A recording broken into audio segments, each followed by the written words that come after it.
अखिल भारतीय विद्यार्थी परिषद ने मुझे मौका दिया सेवा से सेवक बनने का। नारी सशक्तिकरण के लिए तो स्पेशली मुझे ज़्यादा काम करना है, जैसे विमेन लीडरशिप समिट जैसी चीज़ें मैं ज़रूर करूँ। मेरे घर में मेरे पापा का लास्ट ईयर देहांत हुआ था कोविड काल में। अभी मेरी माँ है, सब बहुत ही खुश है। बस यही था कि अगर पिताजी होते तो उनको और भी अच्छा लगता। आँखों में मुझे आंसू नजर आ रहे हैं।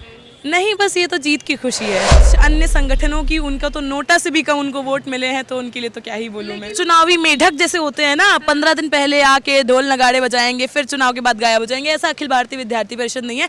हम निरंतर काम किए थे, इसीलिए इतनी भारी मतों से जीते। धन्यवाद करना चाहती हूँ दिल्ली यूनिवर्सिटी के स्टूडेंट्स को कि उन्होंने मेरे में एक पोटेंशियल देखा और मुझे इतने भारी मतों से जीता। फैमिली में उन्होंने कभी सोचा भी नहीं था कि यहाँ पे जाके मैं इतना कुछ कर सकती हूँ। कि जैसे मेरे घर वालों ने बेटा और बेटी में कोई डिफरेंस नहीं देखा। आप लोग भी, चाहे वो बेटी हो चाहे वो बेटा हो, वो उतना ही इक्वल है।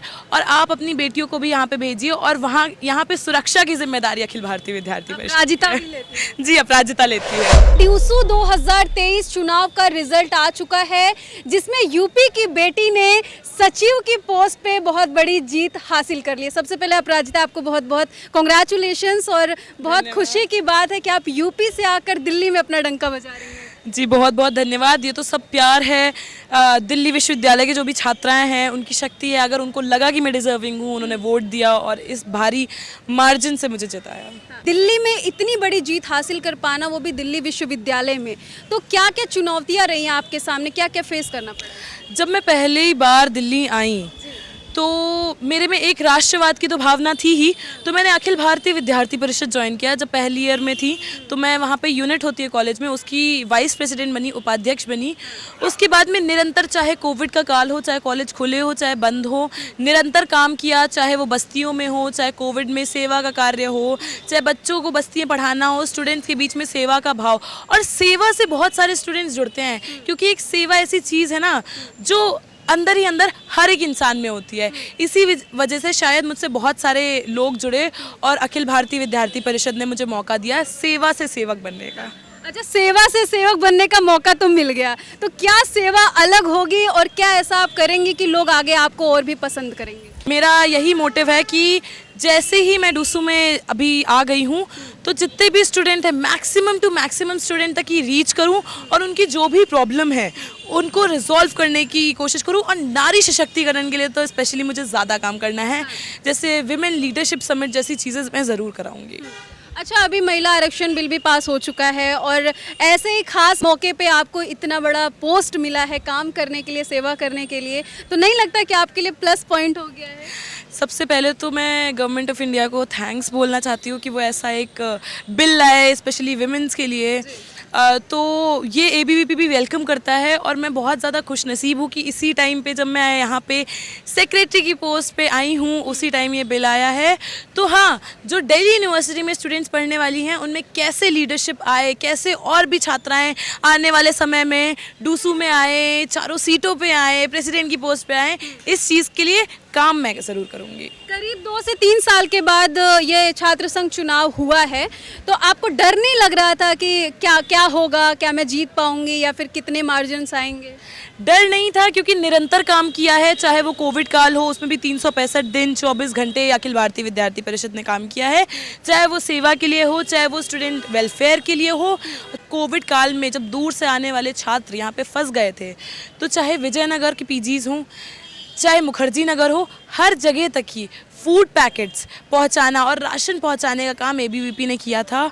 चाहे, और एक जो चीज़ सब लोग निगलेक्ट कर रहे थे, सैनिटरी नैपकिन्स, वो भी पहुंचाने का काम एबीवीपी ने किया था। तो निरंतर काम किया था, इतनी मेहनत की थी। चाहे स्टूडेंट्स जब आ रहे थे उनका वेलकम करना, वेलकम फ्रेशर के माध्यम से, चाहे CUET के लिए कोचिंग सेंटर्स, क्रैश कोर्स करवाने, उसका काम एबीवीपी ने किया। तो डर तो नहीं था, तो इसीलिए इतनी बड़ी विजय मिली, क्योंकि निरंतर काम कर रहे थे। और जो एक ट्रू विमेन लीडरशिप है वो एबीवीपी ही लाती है, क्योंकि और अन्य संगठन को जो आप देखेंगे तो बस 2 दिन पहले कोई भी छात्रा को ले आना, ये लीडरशिप नहीं होती है विमेन जो हम चाहते हैं दिल्ली यूनिवर्सिटी में। इसी वजह से इतने बड़े मार्जिन से जिताया है। और बात की जाए कुछ अन्य संगठनों की, उनका तो नोटा से भी कम उनको वोट मिले हैं, तो उनके लिए तो क्या ही बोलूँ मैं। लेकिन उम्मीद तो यही लगाई जा रही थी कि दबदबा उन्हीं का बना रहने वाला है। हम काम करते हैं ना, ढोल नहीं बजाते हैं।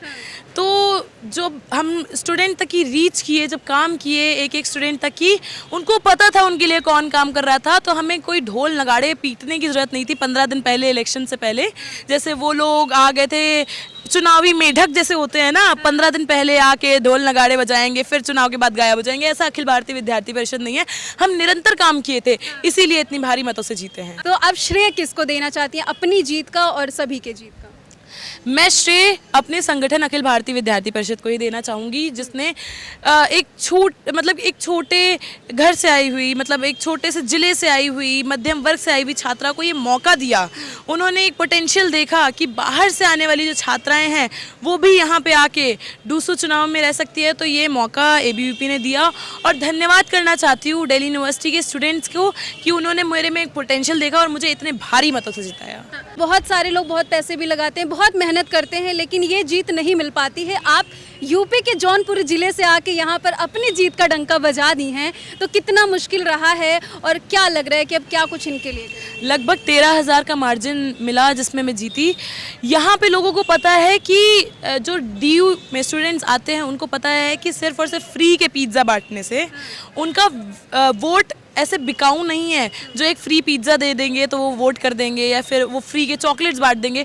उनको पता है कि उनके साथ में कौन खड़ा है, कौन उनके लिए काम करेगा, वो उन्हीं को वोट दिए। चाहे वो पिज़्ज़ा और ये सारी चीज़ें बांटते रह गए, G वैगन से चलते रहे, पर हमने जो निरंतर काम किया था ABVP ने, वोट उन्हीं को मिला। मध्यम वर्ग की बेटी ने जीत हासिल किया है और आपका परिवार कितना खुश है? बहुत खुश है। मेरे घर में मेरे पापा का लास्ट ईयर देहांत हुआ था कोविड काल में। अभी मेरी माँ है, सब बहुत ही खुश है। फैमिली में उन्होंने कभी सोचा भी नहीं था कि यहाँ पे जाके मैं इतना कुछ कर सकती हूँ, तो मेरी माँ बहुत खुश हैं इस चीज़ के लिए। और जल्दी ही मेरा जब यहाँ से जाना होगा अपने घर पे, तो ज़रूर से माँ तो बहुत ही खुश होंगी। क्यों हो रही है? बस यही था कि अगर पिताजी होते तो उनको और भी अच्छा लगता।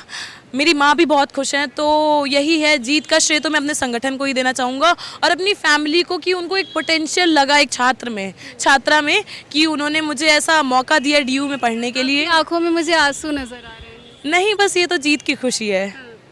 अच्छा, परिवार में कहीं ना कहीं आप कह रही हैं पापा का देहांत हो गया है, तो उस टाइम पर भी आप टूटी नहीं थी, ऐसे ही मजबूती से खड़ी थी?